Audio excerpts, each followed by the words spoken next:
अगर आप ढूंढ रहे हो एक अफोर्डेबल स्कूटर, वो भी एक ट्रस्टेड ब्रांड के साथ, जी हाँ, ये है होंडा की नई QC1, जो कि बहुत जल्द अवेलेबल होने जा रही है। ऑल ओवर इंडिया तो नहीं कह सकता, लेकिन आधी से ज़्यादा मार्केट में अवेलेबल हो जाएगी और इसके बारे में आपको सारी डिटेल इस वीडियो में पता लगने वाली है विद रिव्यू। तो मैं हूं प्रदीप सिंह और आप देख रहे हो इन जस्ट ड्राइव।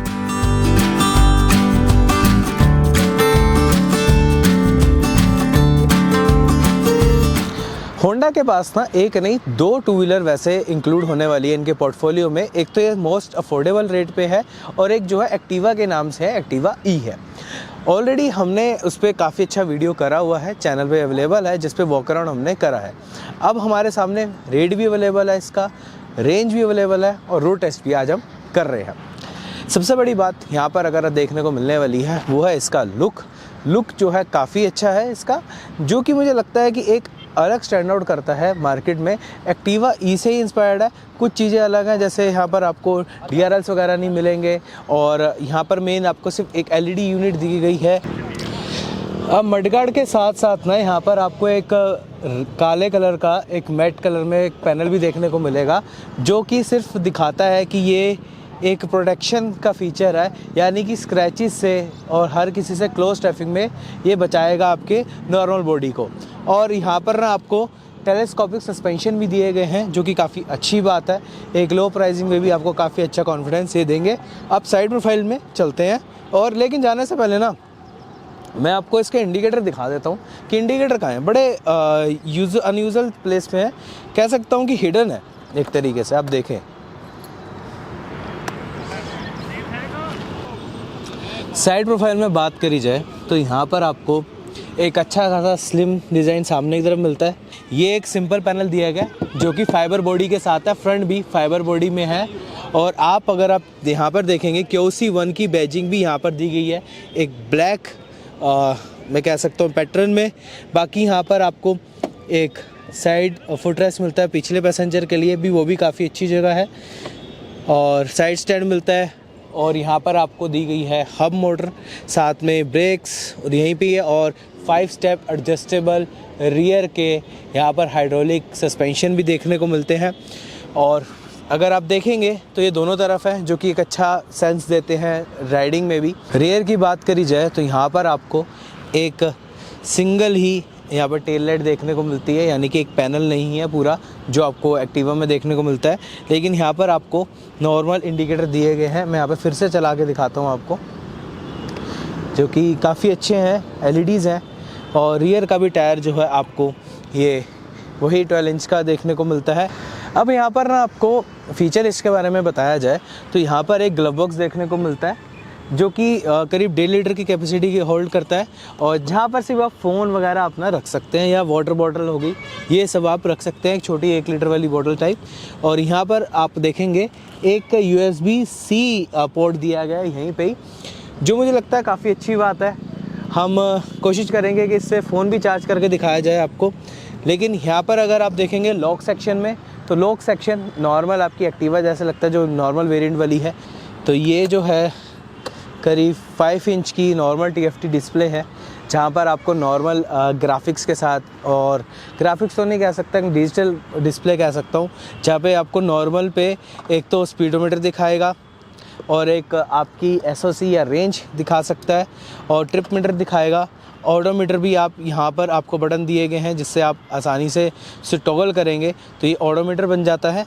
यहीं पे आप स्विच दबाएंगे तो सब चीज़ें डिटेल आ जाएंगी। बाकी वार्निंग वगैरह ऊपर और साइड में चारों तरफ दी गई हैं, चाहे इंडिकेटर की हो, चाहे यहाँ पे चार्जिंग के लिए हो, चाहे व्हीकल रेडी की हो, सब जो है यहाँ पर दी गई है। और नॉर्मल बात करूँगा तो यहाँ पर आपको हाई बीम लो बीम का ऑप्शन दिए गया है, और इंडिकेटर हॉर्न एंड इस साइड आएंगे एक स्टैंडर्ड एंड आपकी इको का बटन दिया गया है, जहाँ पर आप अपनी रेंज के अकॉर्डिंग या अपनी सुविधा अकॉर्डिंग इसकी स्पीड की लिमिट को कम और ज़्यादा कर सकते हैं।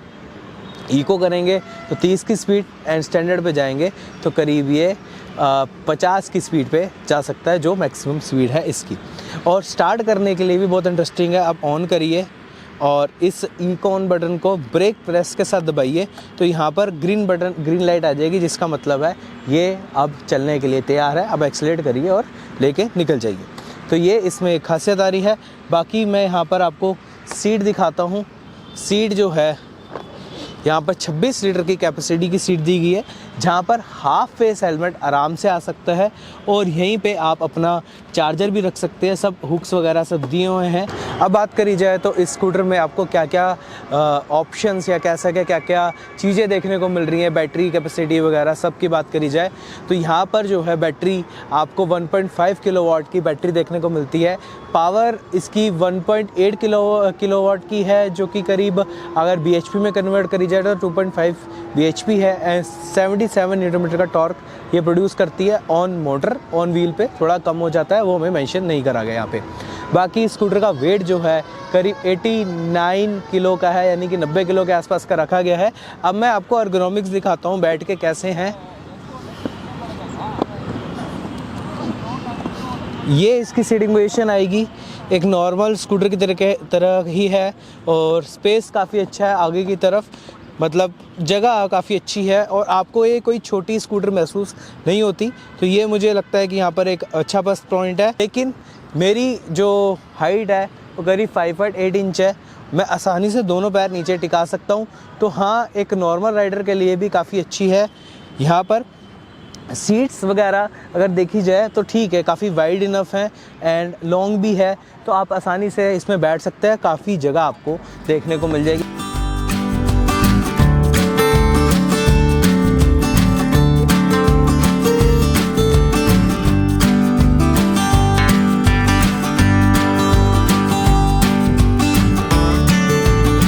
जो हम राइड चालू करने वाले हैं QC1 की, और 2 मोड हैं, इको एंड स्टैंडर्ड। अभी इको पे है, हम स्टैंडर्ड कर देते हैं क्योंकि यहाँ पे टॉप स्पीड मिलेगी 50 की, बाकी इको पे 30 की है। और ये देख लीजिए ट्रिप पे 0-0 है, 100% है। अब जितनी चलाएंगे सब आपके सामने रख देंगे। इस स्कूटर में ना आपको जो नॉर्मल स्कूटर से या EV पे शिफ्ट होने में जो ट्रांजिशन दिखता है वो इसमें वैसा नहीं है। अब उसका रीज़न क्या है कि होंडा ने यहाँ पर जो ECU इसका यूज़ करा गया है या कंट्रोलिंग यूनिट यूज़ करा गया है, उसमें काफ़ी समझदारी यूज़ करी है कि कैलिब्रेशन में यहाँ पर काफ़ी अच्छा काम करा गया है। अब उसका रीज़न क्या है कि यहाँ पर जब आप लेके निकलेंगे तो आपको एक इनिशियल जर्क मिलता है जो EVs में आपको देखने को मिलता है। नेचुरली है वो, क्योंकि इनिशियल टॉर्क बहुत ज़्यादा होता है, लेकिन यहाँ पर ऐसा नहीं है।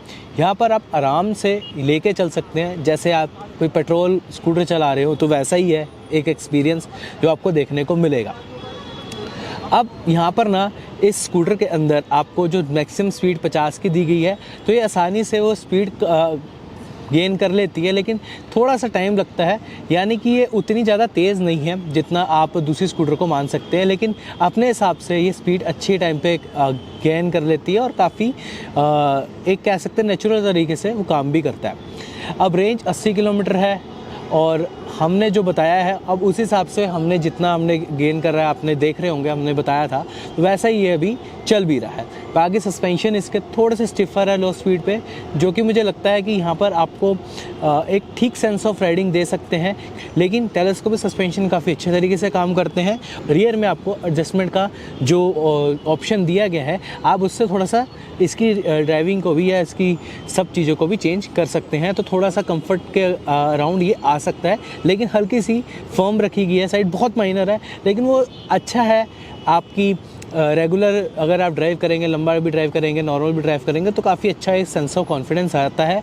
और यही नहीं, यहाँ पर इसका 90 किलो का वज़न के हिसाब से भी ना यहाँ पर आपको काफ़ी अच्छा कॉन्फिडेंस भी देखने को मिलेगा। ये उतना मैं कह सकूँ कि एक डिस्कम्फर्ट जिसे कह सकते हैं, सेंस ऑफ आपकी लूज़ हो सकती है अगर कभी आप इसको थोड़ा सा हिलाएंगे डुलाएंगे, तो वैसा ना नॉर्मल स्कूटर में होता है कि वहाँ पर ना एक लहराने का एहसास होता है कि हाँ ये स्कूटर लहरा रही है अगर आप ऐसे ऐसे टर्न करें। यहाँ पर सेंस थोड़ा कम है, क्योंकि वेट कम होने के बावजूद भी ना उस चीज़ को काफ़ी कंट्रोल करा गया है, इसकी वेट मैनेजमेंट को काफ़ी अच्छे से रखा गया है। बाकी ब्रेकिंग मुझे काफ़ी अच्छी लगी है। QC1 में ना 1-2 चीज़ें हो रही हैं, जैसे बजट में रखने के लिए ना, एक तो रिवर्स यहाँ पर ऑप्शन नहीं दिया गया। और जैसे दिख रहा है हम SOC के साथ साथ ही रेंज भी हमारी उस हिसाब से जा रही है।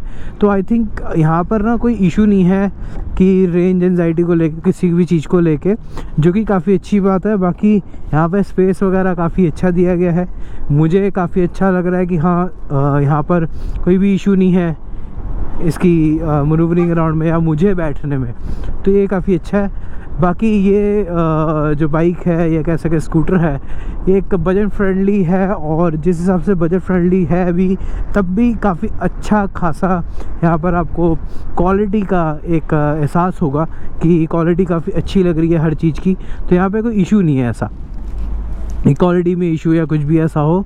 और दूसरी बात, यहाँ पर ना हमने इस पर थोड़ा बहुत टेस्ट भी कर लिया कि पिलियन के साथ बैठ के भी इसमें तब भी पावर अच्छी खासी आती है, और ये जज कर लेता है अपने हिसाब से, सेंस कर लेता है तो पावर को, हर चीज़ को, कि इसको कैसे मैनेज करना है या कैसे इसको ऊपर नीचे करना है, तो पावर वगैरह हर चीज़ मैनेज कर लेता है। तो ये चीज़ काफ़ी अच्छी लगी ना। जितना मैंने अभी तक चलाया है मुझे कोई रीजनरेशन का एहसास नहीं मिला है, तो यहाँ पर वो चीज़ नहीं है। शायद सस्ती होने की वजह से होंडा ने नहीं दिया, या कुछ जो रीज़न हो सकता है कि बैटरी का जो परफॉर्मेंस है वो ऑप्टिमम रहे, अच्छा रहे, इसीलिए नहीं दिया। अभी जब हम 80% पे आ चुके हैं और करीब 13.13 पे जा चुकी है, करीब 7 मतलब किलोमीटर पर 10% पे चल रही है। पॉइंट यही है कि 50 की स्पीड आइडियली सिटी के अंदर बहुत होती है, बाकी इससे ऊपर लेके जाना लीगली भी पॉसिबल नहीं है, क्योंकि कई जगह सिर्फ कहीं होती भी है तो मैक्सिमम 70 तक की स्पीड होती है मैक्सिमम, जो कि स्पीड लिमिट होती है। तो आई थिंक वहाँ तक तो ठीक है, ये आसानी से जाती है, तो कोई इसमें इश्यू नहीं है कि स्पीड स्लो है या ऐसा कुछ है। यहाँ पर मैं क्लोजिंग करता हूँ। अभी आपने देखा कहाँ पर आई है, तो हमने ऑल द वे स्टैंडर्ड पे ही चलाया है, इको पे तो नहीं चलाया था इसको। तो डेफिनेटली वहाँ पर आप देखेंगे तो करीब 6 या 60 की आएगी अगर आप स्टैंडर्ड पे चलाएं। इको पे चलाएंगे तो आप डेफिनेटली फिर निकाल सकते हैं, लेकिन स्पीड फिर 30 की हो जाएगी। होंडा QC1 के अंदर ना आपको जो प्राइसिंग देखने को मिलेगा वो काफ़ी अफोर्डेबल प्राइसिंग में कह सकता हूँ, लेकिन अगर आप कंपटीशन को देखेंगे और हर चीज़ को कंसीडर करेंगे ना, तो कहीं ना कहीं ये प्राइसिंग मुझे लगता है जस्टिफाई हो सकता है। अगर आप देखेंगे तो प्राइसिंग इसका 90,000 रखा गया है। और दूसरा जो कॉम्पिटिटर है, अगर मैं बात करूं, एक जो मुझे लगता है TVS ही एक है जो इसको कंपटीशन में दे सकता है, जो कि iQube के साथ है। थोड़ी सी बैटरी एक्स्ट्रा आती है, थोड़ा सा वहाँ पर आपको एक्स्ट्रा टॉप स्पीड देखने को मिलती है, और रेंज जो है थोड़ी सी कम है, करीब आगे पीछे ही है दोनों।